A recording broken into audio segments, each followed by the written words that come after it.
Now, the opening chapter of an occasional series about inequality in America. It's a subject that's getting more attention in light of the weak economy and the ongoing debate around budget cuts and raising revenues. Billionaire businessman and philanthropist Warren Buffett, who has argued in favor of higher taxes on the wealthiest, cited the growing disparity in an interview on PBS last night with Charlie Rose. It should be a land of opportunity, and people that get rich, nobody's going to confiscate everything or anything of the sort, but the distribution in this country, market system has led to extremes. A guy that's wired like me, I don't have any special status in this world. I'm a great nurse, a great teacher, maybe much more valuable to society than I am. I'm wired so that I can figure out what things are worth. Allocate capital. Yeah, so I get super rich, and somebody whose adenoids are in a certain arrangement gets rich, but television makes a lot of people rich. I mean, Lou Gehrig held out for $25,000 in the late 30s. They benched him. They didn't bench him because he had break his streak, but he had a long struggle. Television has made the 230 hitter or the 240 hitter, better than Ted Williams at 406. So there's a lot of serendipity in this. Everybody in this country owes their good fortune in some way to the rest of the country. NewsHour economics correspondent Paul Solman has been looking into the reality and impact of the wealth gap in the U.S. today. Here's the first of several stories, part of his ongoing reporting, Making Sense of Financial News. Near Times Square, at the line for late show tickets, we borrowed David Letterman's audience for a short quiz on economic inequality. So this is three different societies. It's the distribution of wealth in the societies. Where do you think these three places are? In each chart, we explained, yellow represents the richest fifth of the population, blue the second richest, and so on down to orange, the poorest fifth.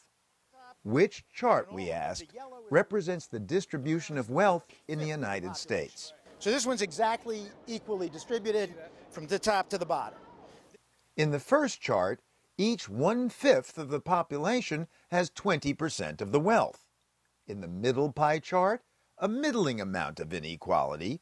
The richest fifth owns 36%, the poorest fifth only 11%.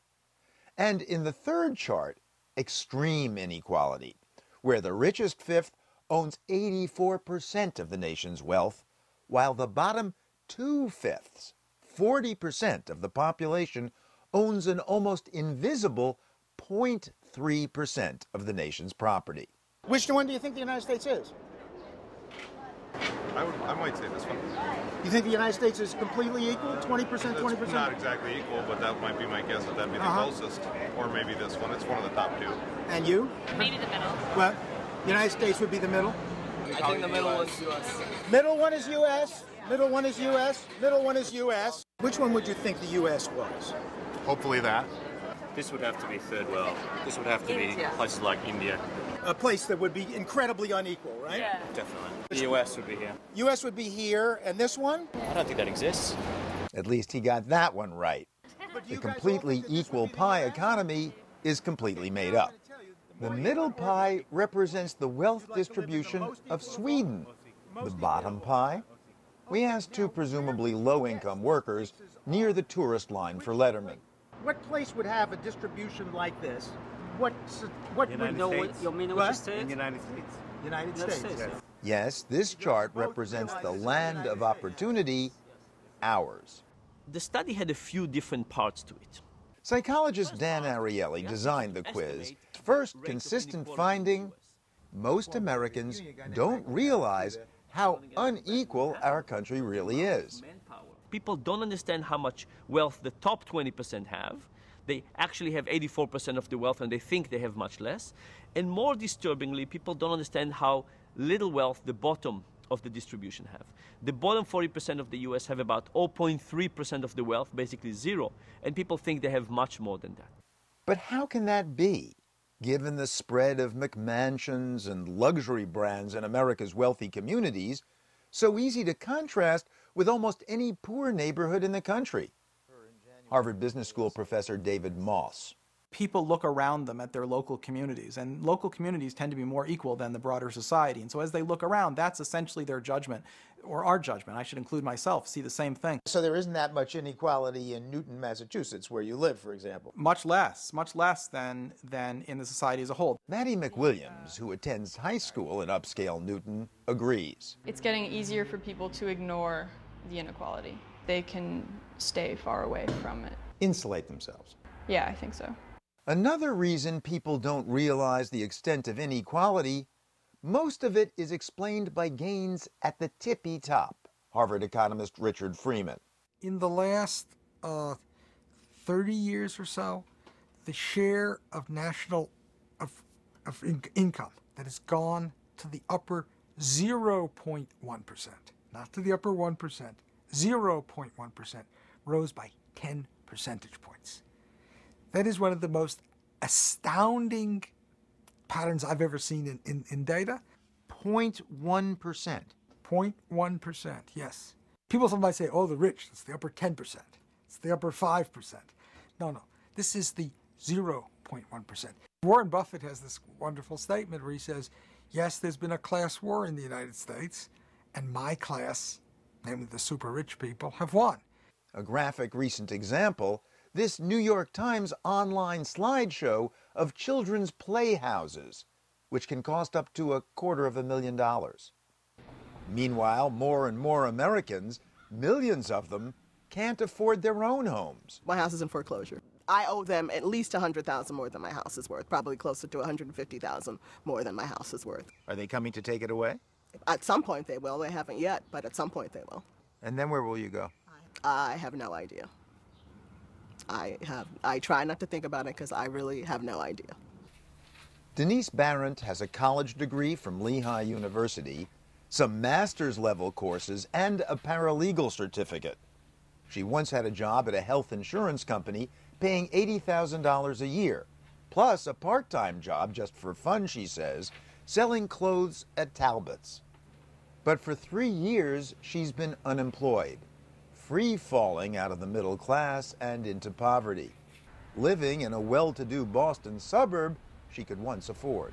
Even the organizations that were helping people before have been stretched so much that they're having a hard time helping people. You mean it's hard for you to find a food pantry? There's one the next town over.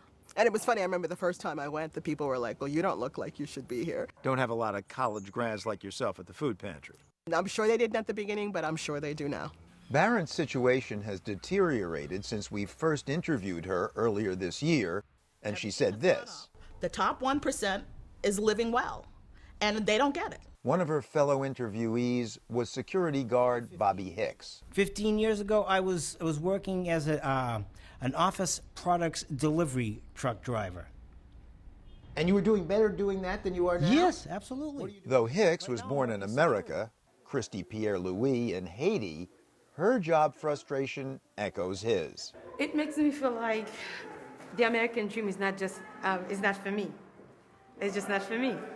Maybe it's for the wealthy, just not for me. Because it doesn't matter how I reach, I'm reaching out my hand and it seems like I'm still just very far away from it. It's like someone literally pulling it as much as I'm running after it, they're running away with it.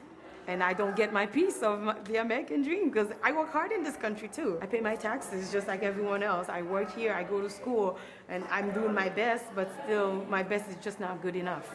So the U.S. looks unequal to a Haitian? Economist Richard Freeman is not surprised. We're high for a poor country in terms of inequality, and we're a rich country. We're about the same level of inequality as China. And of course, China, half the population are rural peasants, are not part of the modern world. And if we were to compare us with African countries, dictators in different places, taking a lot of the wealth from normal people, we would be among the top half of the African countries of inequality. So the U.S. really is reached an extraordinary level of income inequality. The luxury goods speak for themselves. But who knew that the kids of the wealthy were flying private jets to camp this summer? Okay, to some, this might be cause for indignation. But to others, it's not that simple. Inequality is the flip side of providing powerful incentives for people who generate a lot of income. Economist Stephen Davis. Part of the success of the United States economy lies in the fact that if you succeed in a big way commercially, you're rewarded for that, and the taxes on your success are modest, say, compared to what they are in a country like France or in the Scandinavian countries. But as Dan Ariely found in part 2 of his study, and as our own informal survey confirmed, when people didn't know which countries the pie charts represented, they overwhelmingly chose the one representing a much more equal and yet still prosperous country, Sweden, as the place they'd prefer to live. A function of their politics, we wondered? We had 7,000 people distributed around the U.S., different levels of income, education, wealth, political opinions. 92% of the Americans picked Sweden over the U.S. When we broke it by Democrats and Republicans, Democrats it was 93%, Republican it was 90.5%. So there's a difference, but the difference is tiny. And one of the possibilities is that when we dig deep down and we ask people to examine their core beliefs about a just society, Americans are really quite consistent in terms of thinking this is way too much inequality and we want something that is much more equal to Sweden. And so, last question, which distribution do you prefer? Which society do you want to live in? I'm going to go with this one, though. You want to be in the unequal society? Sure. On the off chance that you'll be in the yellow? You can let us know online. Paul's next report examines the connections between the growing wealth gap and the financial crisis.